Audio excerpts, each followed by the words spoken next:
up, man, or I'll beat the shit out of you!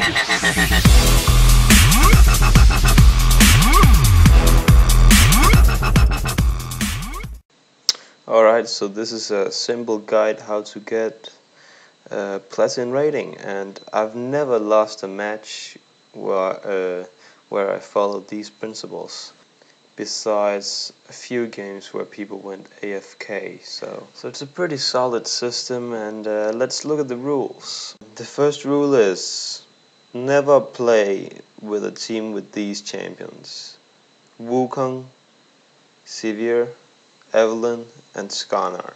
Never play with these champions on your team.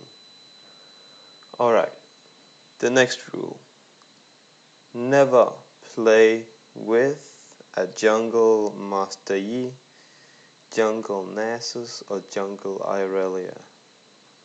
These are just not very good junglers, and they can really fuck up the ganks, and they're just not gonna help your team very much compared to what they could do in a lane. So alright, next rule: never play a support champion, because if you are a high skilled player, you could be a lot better on a different role, because you should really utilize your skills to last it, and so like just hope for a worse person to play a support, because a support can't really change the game a lot. If you're a good player, you can change the game a lot more if you're playing a carry or something. So do never play a support if you want to get high rating.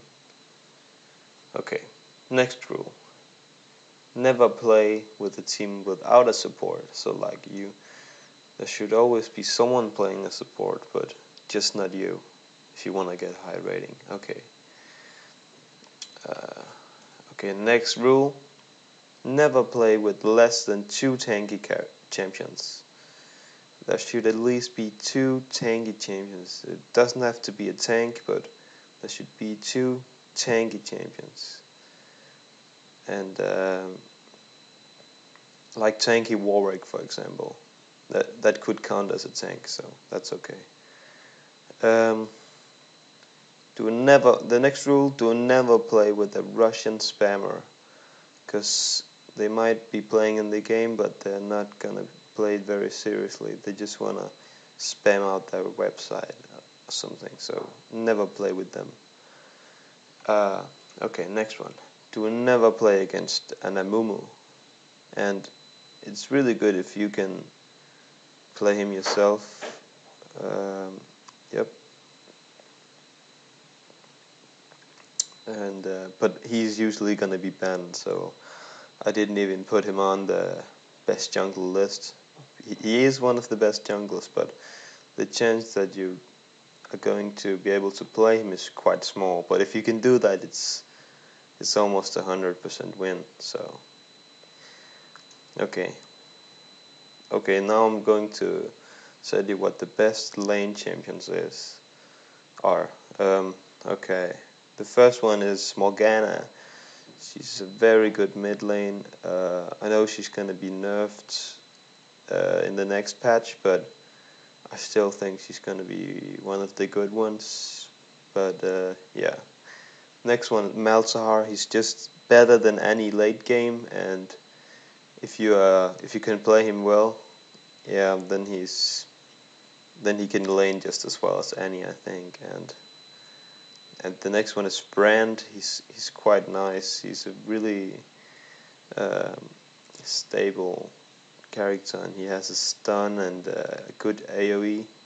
So, but these champions are almost as good as each other. So it doesn't mean a lot which one is in front here. So yeah, let's look at the next one. It's the best top lane, and Irelia is really good if they do not have a jungler, which means she has to play against 2 champions at once, because she can just use her Q to get minion kills while the minions are at the tower, at her own tower, so it's really easy to farm even though you're against 2.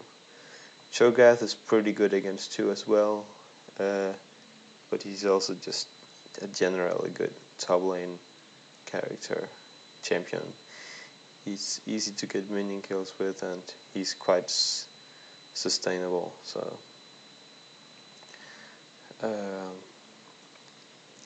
the next one is Garen. He's just easy to farm with, and he's also very sustainable. Nasus, he can really get farm on his Q, and he's gonna be really annoying later in the game if he gets farmed up. So do never let Nasus get minion kills if you're against him, which is quite hard. So consider quitting the game before it starts if you're against an Nasus. Just consider it. I'm not saying you should do it every time you're against an Nasus. Kind of depends on the rest of the team, but Nidalee, she's quite good too, and she's also easy to go down and gank mid lane because she's so fast. So yeah, and she has nice damage, and she can just get anywhere on the map quite fast with that ultimate. Okay, Gragas is nice, and Anivia is nice, but yeah, I prefer the ones in front. Alright, next one, bot lane carries. Caitlyn is really nice. She has just a nice range and good harass and good damage late game. So, and also her ultimate is quite nice to finish off people who try to escape. And Ashe ultimate is just really good for ganking, and it's global, so yeah, you can put out that stun anywhere on the map if you're good with her. Like, she's hard to play if you're gonna shoot the arrow far, but she's also good if you shoot it close. So she's really good too. Corki is nice if he can get farmed up, and he has a mad insane damage. Tristana, she's good because she can stay quite safe in team fights because of her nice range and her rocket jump. So, but she has less damage than Corki and Caitlyn. So, and she doesn't have a stun. So that's why I prefer the other ones. And Ashe has